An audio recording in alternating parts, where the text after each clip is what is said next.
from the Vice Incredible Hair and Makeup team, Patricia Dehaney. Thank you. Thank you so And much. great dress. But now, I mean, you know, I think anybody who's seen the film, even if you've seen stills from the film, you're struck at the incredible Dick Cheney look of Christian Bale. But actually, you had to create Dick Cheney at several stages in his life, yeah? Yes. Like, how many, was it 5 stages, somebody said? It's actually about 6. We went from 1950s all the way up to the 2012-14 period. That's one of my favorite clips, by the way. Yeah. I love Amy in that scene, and it was the first scene we did with both Christian and Amy together. So. Well, that's one of the key scenes in the movie, where he becomes Dick Cheney because of her. That's the message. Yeah. Lynn Cheney. Yeah, exactly. She drove it. Yeah, no, it's. I really like that film.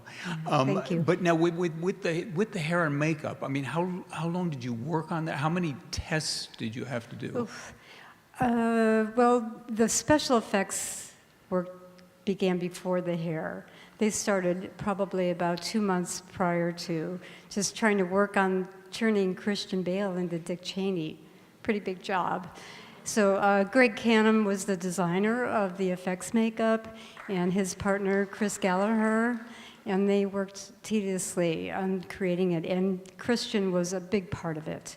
He was not going to go further until it really felt like the right product, and such a fine actor. You know, he was able to pull that all together and create Dick Cheney.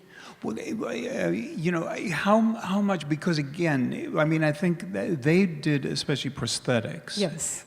But you did the hair. That's right.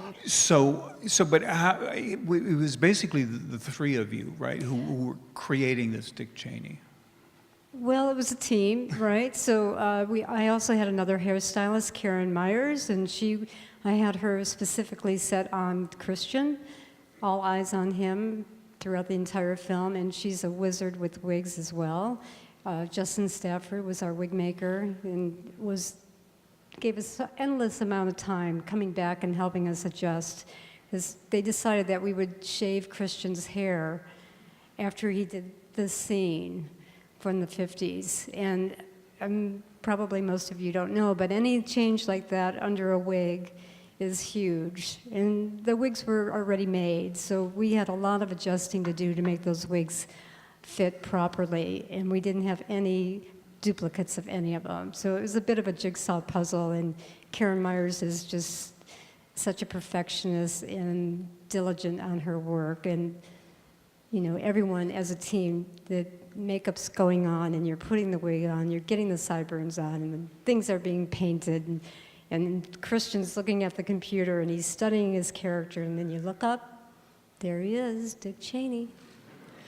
But, crazy. I mean, aside from assembling Dick Cheney every morning and then you taking him back to Christian Bale at the evening, what kind of maintenance was there during the day? Was it heavy maintenance? Or?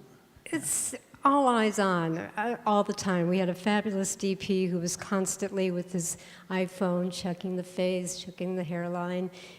We're like, let us know anything you see. And he was fantastic. And it's just, you're never at ease. You're always watching, because that little monitor will trick you.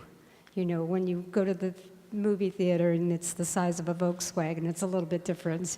So, you know, it's really constant maintenance, especially with prosthetics. If you're in any type of elements of heat or cold or rain, or the actor's sweating, you know, there's so many elements to it that you really have to be diligent, and there's no sitting back on a show like that. Well, also, I mean, this may be an unfair question, but we've all seen movies where you think, oh man, that's a bad wig. and I think, how does that happen? I mean, because they did makeup and hair tests, right? Well, you hope. I mean, we didn't have very much time to do any wig testing. We tested Amy while we were shooting, and I was on a movie in Europe on a train doing 15, 17 to Paris. So I had to have someone else step in and do that for me, do her fittings and wigs. So you never know what's behind the whole thing, and it can be a budget. It could be maybe that's the way the actor wanted to look. There's always a lot of different aspects to it. I'm not as critical about wigs now as I used to be. Well, I think that's the subtext of the whole evening, is that, it's harder than it looks. Yes, it is. But you did an amazing job. Thank you so much, Tim. I really appreciate that. No, and congratulations on the film and on your work. And, well, it was a team effort, absolutely. Yeah, collaborated with everyone. Thank you. Well, give our thanks to the rest of the team. I will do. Okay, thanks. And now I think we're going to show a clip. Hang in there, and then we'll bring it back. A clip from Roma, because we're going to talk to, for sound editing, Sergio Diaz, and sound mixing, Skip Lievsay. Amazing work. I'm assuming you've seen Roma, but I don't know. But see it. All right, let's roll the clip. Thanks.